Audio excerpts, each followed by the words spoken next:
on Charles. He's a hater. What makes what he says credible? Because he's on TV.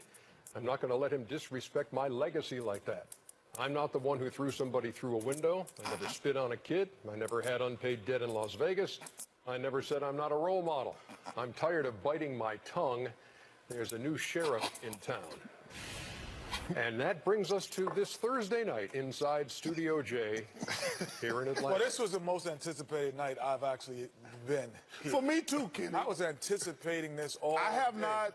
That's why I didn't call you.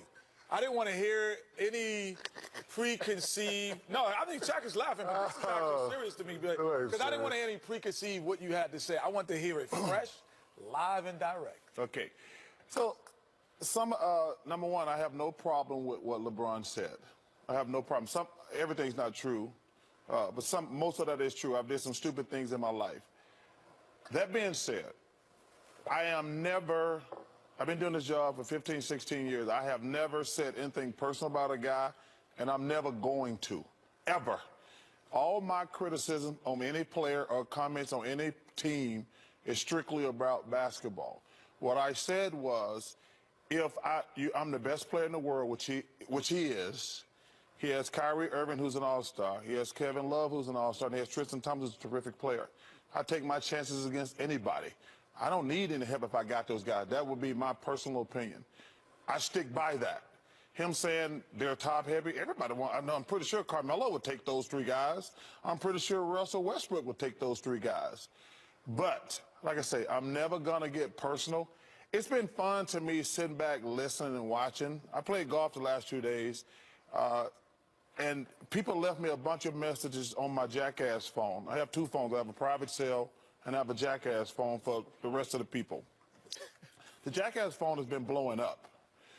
Thank God I don't keep it with me. But, like I say, LeBron is one of the 10 greatest players I've ever seen. He's an amazing man. What him and his guys have done business-wise is amazing. But my comments were what I said. I stick by them. But I'm never going to say anything personal about another NBA player. So you take issue with how he went at you personally about... Do I take exception to it? Ernie, I've done some stupid things in my life. I have to live with that. But when you say, in our position, when you say stuff, people going to come back at you.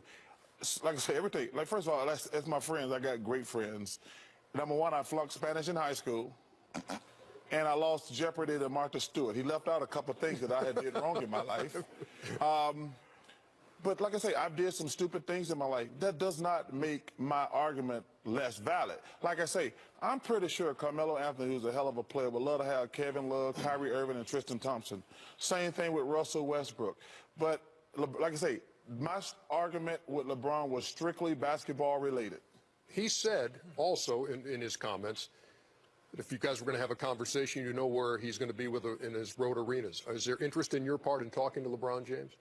I've met LeBron James probably 10 times in my life. We have shaken hands and said hello. We do not have to be friends. I'm not friends with most of these young guys. But that being said, that does not mean that we have to say positive stuff about them all the time. I do understand they are really sensitive to today's players. Would you like to sit down with LeBron James and find a common ground or clear the air or anybody who thinks my comments were unfair, I don't think they're unfair. Like I say, Carmelo Anthony doesn't have any help. Russell Westbrook don't have a lot of help.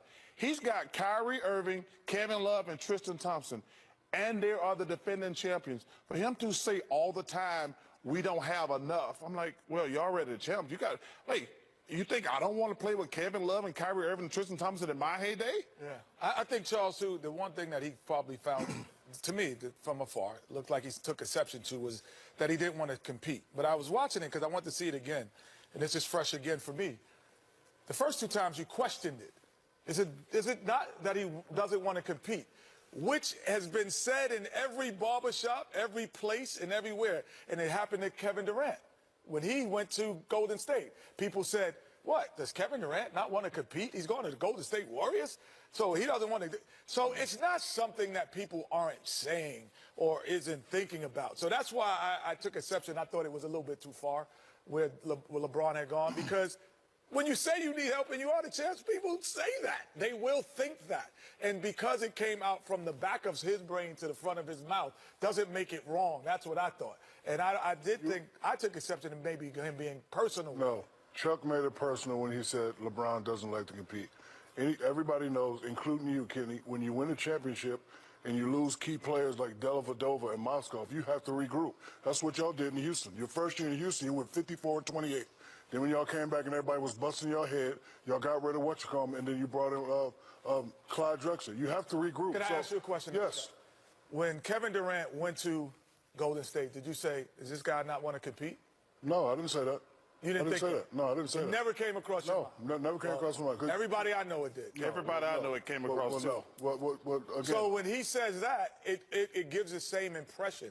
I'm not saying that. I understand his perspective, Listen, Kenny, but you got to understand everyone else's perspective as well. Listen, when we are in charge and we have these conversations with our organizations, Chuck asked the question, do we want all the best players? You're damn right we do. You're damn right I want all the best players. When I kick it out to a guy, I want him to be a D. Scott or Glenn Rice. When I got a guard going up against a Westbrook, I want him to be GP. So to answer your question, do I want all the great players? Yes. It doesn't matter if you got the highest paid payroll. You want to win championships or you just want to win games and then, lose in the Eastern Conference Finals. You got to spend money to make money. Well, so you took it personal with that man, and that man took it personal with you. Well, it's over now. He said something, you said something, just let it go. Yeah, but I'm never going to get personal with him. You got personal. You said the man didn't compete. No, I'm saying, listen, he's got help. They are the defending champions. Listen. He's got help. Listen. It's like I say, if Carmelo Anthony said, I need help, that's understandable. Chuck, if Russell Westbrook say, I needed help, if you are the best player in the world, and he is the best player in the world by far, and like I say, it's not like his board is empty. He has Kyrie Irving, who's a stud. He has Kevin Love, who's a stud. It's never about the main player, Chuck. It's about the others. Forget the main players. The others win championships. But I'm saying, this guy, they have a terrific, they are the defending champions. So, listen, I don't get upset. Like I say, I didn't get mad. I went and played golf. But I thought it was funny watching all these idiots on television talking about me and LeBron for the last 48 hours. But like I say, I'm never, no matter what any NBA players says about me, I stick 100% to basketball in my criticism of any NBA player. I'm never going to say anything personal. That's not our job. Our job is to give our honest opinion. And like sometimes people get mad, and that's okay. But the key word there was he didn't compete. I did not say that. Yes, you did. Yes, you did. I said, listen, he's like, it ain't like they don't have any chance. Chuck. Life is about perspective for me. Yeah, I understand what you're saying. No, but I'm saying perspective. But I'm saying this. Kenny, I said, the guy who's riding around, I said this last week, in a Ferrari, a Bentley, and private jets, and then says, man, you know what? I wish I had an everyday car. I can't understand your perspective because we don't do that. Okay, so the majority of people, because we can't understand your perspective, doesn't make you right or him wrong.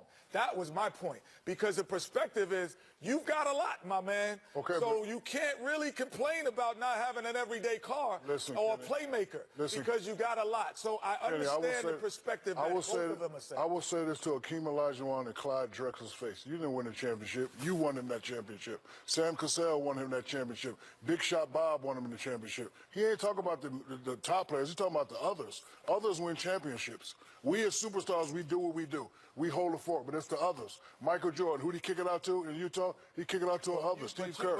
When you got the guys like Shumford and J.R. Smith and but they're not playing well, so they got to go. They're not playing well, so they got to go. So me, if I'm in charge, yes, I want all the best players. So you see LeBron James at All-Star Weekend. And I'll shake his hand. I have no animosity toward LeBron. You know, Ernie, everything I've ever said about LeBron has been positive in all his guys. One of the 10 greatest players ever, amazing guy. His handle from 18 years old to where he is today, amazing. But we can criticize guys. Our job is not to get on TV and say 100% positive stuff about guys if we think they're wrong. That's not our job. It's important for guys, and I'm not just talking about LeBron. I'm talking about, and this is why I'm saying this, Shaq, as well, because everything that he just said about LeBron positively, he said that since he's been in the league. Okay, but there was never a call or never a call out from anyone on that side to say, yo, you're helping my legacy there. So it's got to be a two-way street. It's not a It's two-way gotta be- street. If players want that from us, Listen, Chuck, then you have to receive all of those great, like Kevin Durant. We criticized him before. I was the first guy on TV to ever say Kevin Durant would be the MVP of the league. Yeah. Ever. No one ever said. I got calls from players going, "What is LeBron dead?" Yeah, and then he became the MVP. But then if I criticize him for going to Golden State, you can't just have a one-way street with it. there's a difference between criticism and personal. I guarantee you LeBron wasn't mad at the whiny or the inappropriate. When you said that man doesn't want to compete, that's what ticked him off. And I would have did the same thing. I would have came right back at your rack. I would have came up here and punched you in your face. That's what I would have did. Well, first of all, you're not a good fighter. Listen, our job, we got a job to do. Our job is to give our opinion. Okay, It's not but you always went personal, he went personal, it's sober not- now, so let's wait a minute. go. Listen, first of all, I don't. Well, we just disagree on the personal. Like I say, I look at this big picture. I'll take my chances. If we lose to the Golden State Warriors or the Spurs, and I got Kevin Love and Kyrie Irving and Tristan Thompson, I'm good. But like I say, if I'm Carmelo Anthony or Russell Westbrook, I can complain and say I don't have enough help. But if I got two other All-Stars and I'm the greatest player in the world, I don't think it's too much to say, like, I take my chances.